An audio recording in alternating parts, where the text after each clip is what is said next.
Salut à tous, j'espère que vous avez passé une bonne semaine. On se retrouve pour une nouvelle vidéo d'actu de parc extrêmement chargée cette semaine. On va partir du côté des Pays-Bas, on va aller dans l'Allier, on va aller en Belgique et puis également dans le sud de la France. On a beaucoup de choses à voir ensemble, alors restez bien assis jusqu'à la fin de la vidéo. C'est parti pour l'actu des parcs.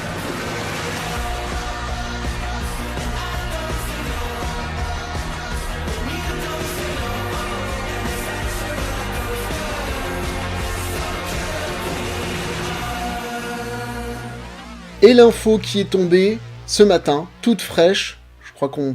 Sauf si vraiment il y en a une qui est tombée dans l'après-midi, on peut pas faire plus frais que cette info-là. C'est Efteling qui annonce une bonne nouvelle pour ses fans. Le Bob est de retour à partir de jeudi. Le Bob qui est un bobsled Intamin, le seul en Europe. Il y en a quelques autres aux États-Unis, mais ce sont des modèles qui sont extrêmement rares. Il était fermé depuis quelques temps, déjà depuis plusieurs mois, pour des soucis techniques apparemment, et ils ont pu être résolus. Et donc l'attraction va rouvrir cette semaine, mais pour une durée limitée.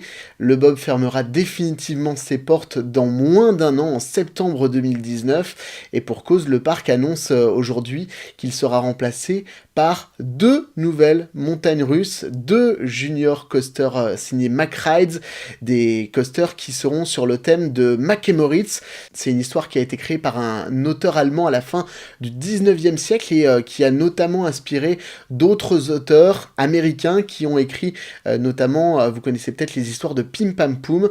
Eh bien, Pim Pam Poum s'est inspiré de Max et Moritz, qui sera donc la nouvelle thématique de cette nouvelle attraction qui ouvrira en 2020 à Efteling, à la place du Bob. 2020, vous êtes en train de vous dire, si vous suivez un petit peu l'actu des parcs, mais il y avait déjà un autre coaster prévu au fond du parc. Le parc en a profité pour annoncer que ce projet-là était encore en cours de développement.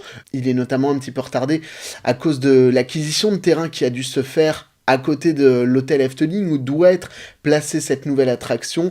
Une attraction qui donc, a priori, ne verra le jour qu'en 2021.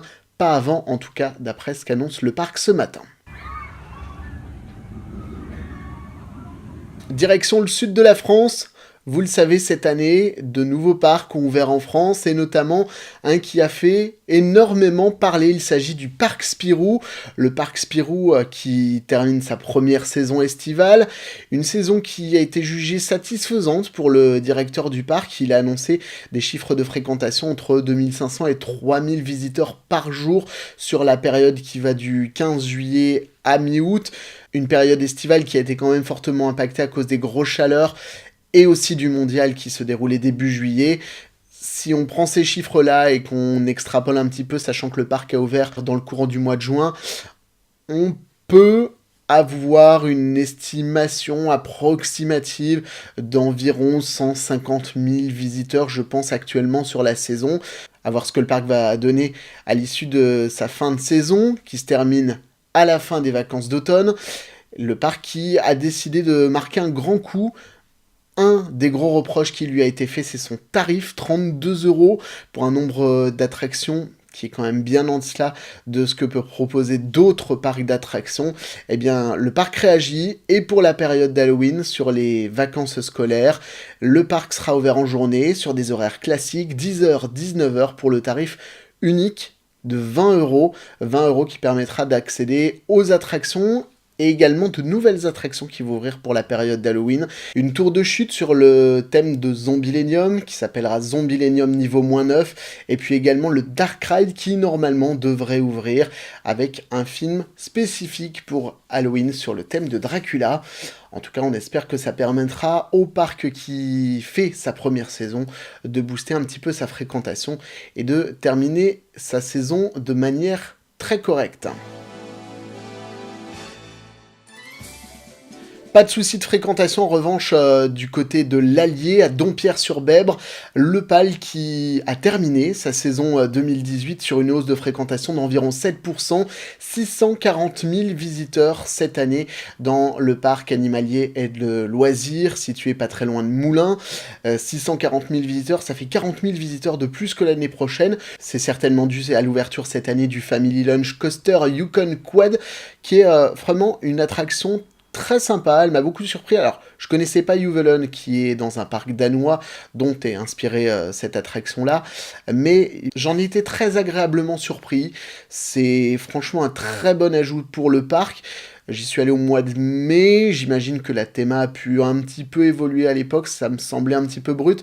Peut-être que c'est des choses qui vont évoluer dans les années à venir. En tout cas, il va y avoir beaucoup d'investissements de fait cette année, plus de 7 millions d'euros qui vont être réinjectés dans des nouveautés pour le parc, notamment une nouvelle attraction qui sera également dans cette zone canadienne. Les équipes ont investi dans un Windstar Zamperla qui va coûter à peu près 1 700 000 euros. On parle également de l'arrivée de nouveaux animaux comme des loups. Donc cette zone du parc qui était déjà plutôt bien intégrée va continuer à se développer et permettre, on l'espère, pour le parc de continuer à attirer de plus en plus de visiteurs. En tout cas, pour ceux qui ne connaîtraient pas ce nouveau modèle de manège qui a été lancé il y a 2-3 ans par Zamperla, vous pouvez voir là les images du modèle générique qui est alors très lumineux. Celui du PAL sera beaucoup plus sobre, avec des feuilles d'érable qui seront dessinées sur les voiles et un univers beaucoup plus cabane, boisé, en tout cas sur la partie centrale de l'attraction. Ça va vraiment être très intégré d'après les concept art qu'on a pu voir ces dernières semaines. Une attraction qui peut accueillir 480 passagers en capacité max à l'heure. C'est plutôt pas mal pour la fréquentation du PAL, et qui permettra d'accueillir des enfants à partir de 1,05 m s'ils sont accompagnés, et 1,20 m s'ils ne le sont pas. Une attraction similaire a déjà ouvert ses portes, c'était en Allemagne il y a quelques jours, lors de l'ouverture de la section indoor d'Holiday Park. L'attraction là-bas est thématisée plus sur un univers féerique du Studio 100, puisque ce sont les elfes des fées de Mia qui sont dessus.